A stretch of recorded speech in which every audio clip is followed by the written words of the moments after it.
आई ज्या पद्धतीने मुलांना खेळामध्ये स्वतः तयार करायची, मग तो खो खो असो, कबड्डी असो, लंगडी असो, आणि म्हणून मग मी माझ्या शाळेचे सुरुवातीला मुलं विहिरीवर सुद्धा शिकवले. 1500 मुलं एका शिटीवर, व्हिसल आत्ताही माझ्या खिशात आहे, एका शिटीवर मी एका रांगेत बरोबर करायचं.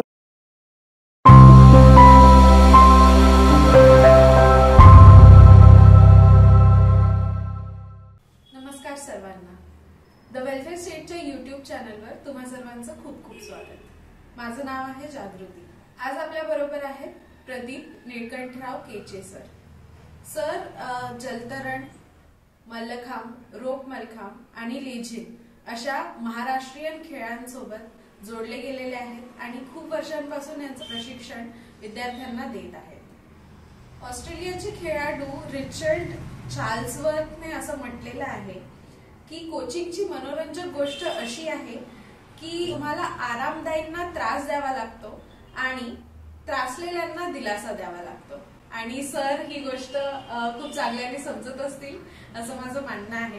केचे सरांचं कार्यक्षेत्र जे आहे ते शिक्षण क्षेत्राशी आणि क्रीडा क्षेत्राशी जोडले गेलेलं आहे. आणि केशवनगर माध्यमिक विद्यालयात सर मुख्याध्यापक म्हणून कार्यरत होते. तसंच केशवनगर विद्यालयात त्यांनी मल्लखांब, जलतरण, रोप मलखांब आणि लेझिम अशा खेळांचे प्रशिक्षण केले आणि ते कार्य त्यांचं अजूनही सुरू आहे.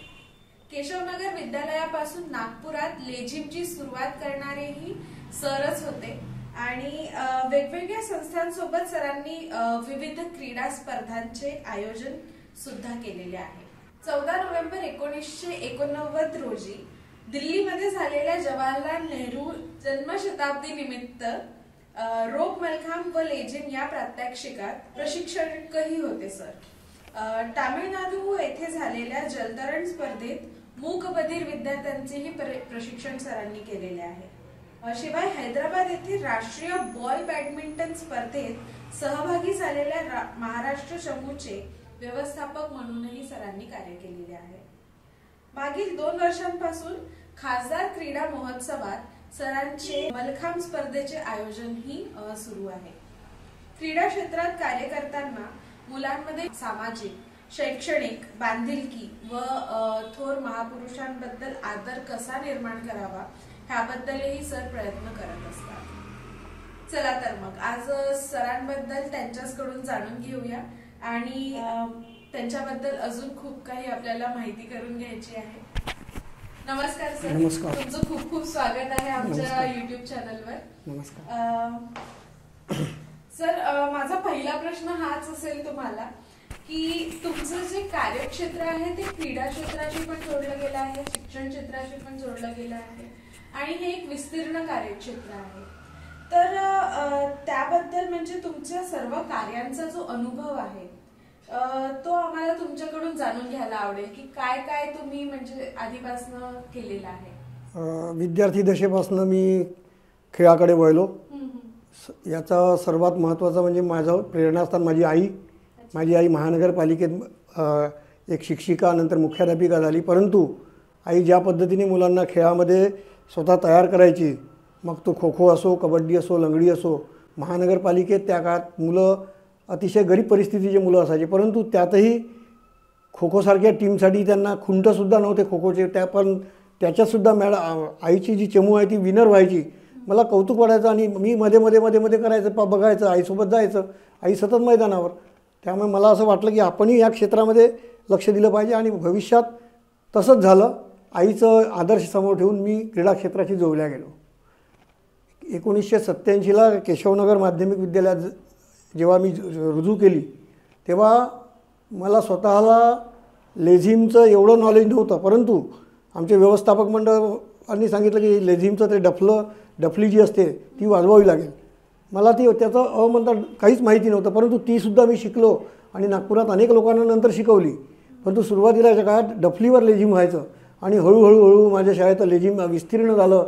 माननीय पंतप्रधान जेव्हा नरेंद्र मोदी जेव्हा इथे आले होते समृद्धी महामार्गाच्या उद्घाटनाला, मी तर तेव्हा निवृत्त झालो होतो, परंतु माझ्या शाळेतले जे शिक्षक आहेत त्यांनी ते नियमित ठेवलं आणि लेझिम त्या ठिकाणी सादर झालं, त्यांचं स्वागत त्या ठिकाणी झालं. मल्लखांब आणि स्विमिंग या दोन्ही खेळात मी स्वतः प्रावीण्य, विद्यापीठाचं प्रावीण्य मला मिळालं असल्यामुळे मला त्या खेळात आवडच होती आणि म्हणून मग मी माझ्या शाळेचे सुरुवातीला मुलं विहिरीवर सुद्धा शिकवले मुलांना, मग मुलींना मुलं मुली असं हळूहळू करत करत स्विमिंगमध्ये देखील माझे मुलं मुली स्टेट नॅशनलपर्यंत गेले. मलखांब हे क्षेत्र तेही तसंच त्यात ती हळूहळू प्रगती करत करत आज आमचे मुलं मुली राज्य आणि राष्ट्रीय स्तरावर पोहोचलेले आहेत. जे शार्क ॲक्वेटिक असोसिएशन तुम्ही सुरू केलेलं होतं त्याचे तुम्ही संस्थापक अध्यक्ष आहात, तर ह्या संस्थेबद्दल मला जाणून घ्यायला आवडेल. स्विमिंगची प्रॅक्टिस करताना फक्त शाळेचेच मुलं आमच्याकडे येत नव्हते, बाहेरचे मुलं मुली आणि लेडीजसुद्धा आमच्याकडे यायचे. मग यांना कोणत्यातरी एखाद्या संस्थेशी आपण जोडून ठेवलं पाहिजे म्हणून आम्ही शार्क ॲक्वेटिक असोसिएशनची स्थापना केली. सुरुवातीला कामगार कल्याण केंद्रात आमचे मुलं मुली राहायचे. आम्ही जेव्हा शिकवत होतो मुलींना तेव्हा अनेक लेडीज आणि माणसं आम्हाला विचारायचे, सर आम्हाला पण शिकवाल का, आम्हाला पण शिकवाल का. मग असं करता करता मी आणि माझ्यासोबत माझे सहकारी बाटवे सर आम्ही दोघांनी मिळून तो क्लब उभा केला आणि त्या संस्थेत आम्ही संस्थापक अध्यक्ष मीच आहे. सुरुवात मीच केली कारण माझ्या शाळेचे मुलं, बाटवे सरांच्या शाळेचे मुलं असे राहायचे मुलं मुली. आम्ही सगळे मिळून मग हळूहळू करता करता आज आमच्या क्लबचे मुलं मुली नॅशनल इंटरनॅशनल अंबाझरी तलावात 15 ऑगस्ट 26 जानेवारीला आतमध्ये जाऊन झेंडा लावण्याचं कार्य हे सगळं करत असतो. इव्हन अंबाझरी तलावाच्या स्वच्छता मोहीममध्ये देखील आमचे मुलं मुली असतात. अगदी छोटे छोटे मुलं एवढ्या थंडीत देखील आज आमचं त्या ठिकाणी स्विमिंग सुरू आहे. आणि काही माझ्या स्वतःच्या वैयक्तिक कारणामुळे मी जाऊ शकलो नाही, पण आमचे बाटवे सर त्या ठिकाणी नियमित प्रशिक्षण देत असतात. आणि अशा प्रकारे हा एक आम्ही क्लब उभा केला आणि आमचा क्लब आज नागपुरामध्ये म्हणता येईल की स्विमिंगमध्ये एक चांगला क्लब आमचा आहे.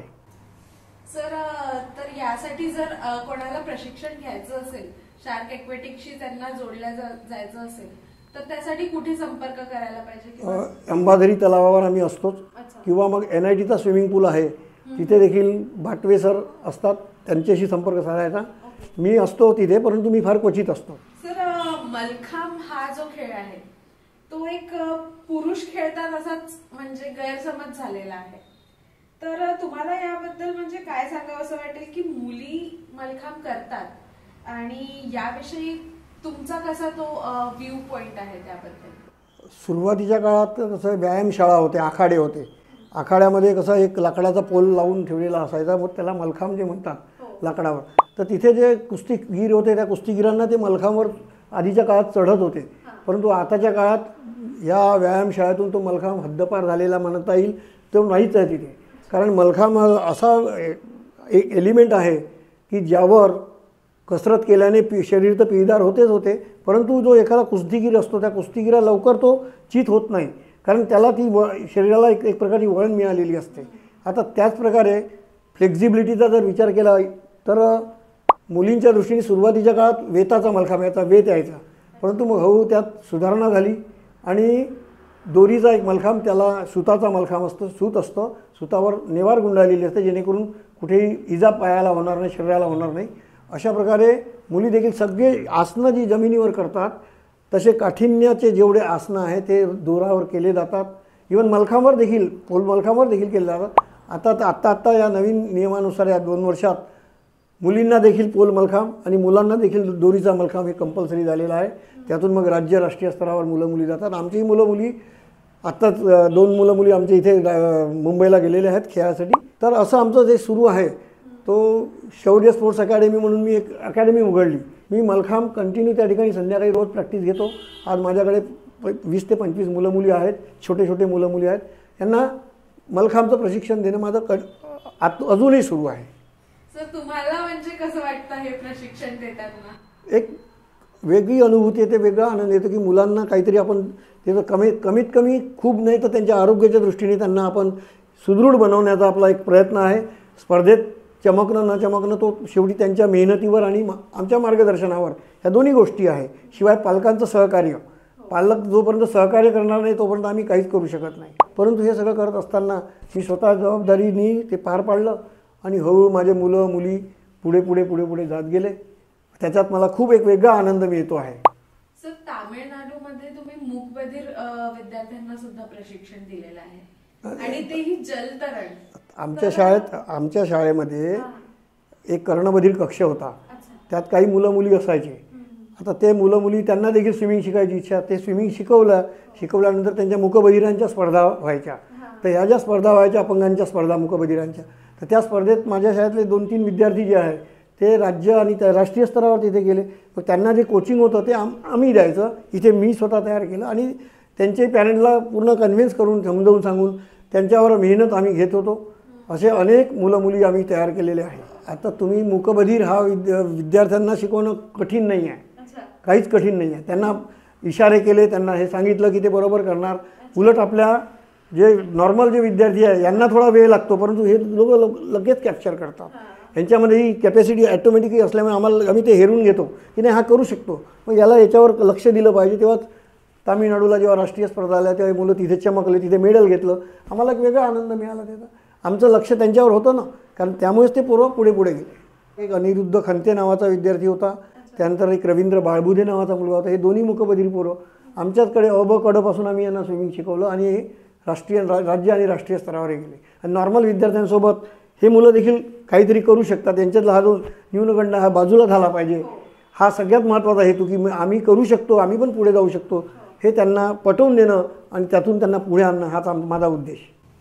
सर, एक स्पोर्ट्स आपल्या म्हणजे ऍक्टिव्हिटी जेव्हा कोणत्याही विद्यार्थ्याच्या जीवनामध्ये असते, नेहमी काहीतरी करत असणे, ऍक्टिव्हिटी करत असणे, स्पोर्ट्स असणे काहीतरी रोज, तर ह्याचा काय वेगळा इफेक्ट होतो नॉर्मल विद्यार्थी जे स्पोर्ट्स नाही करत?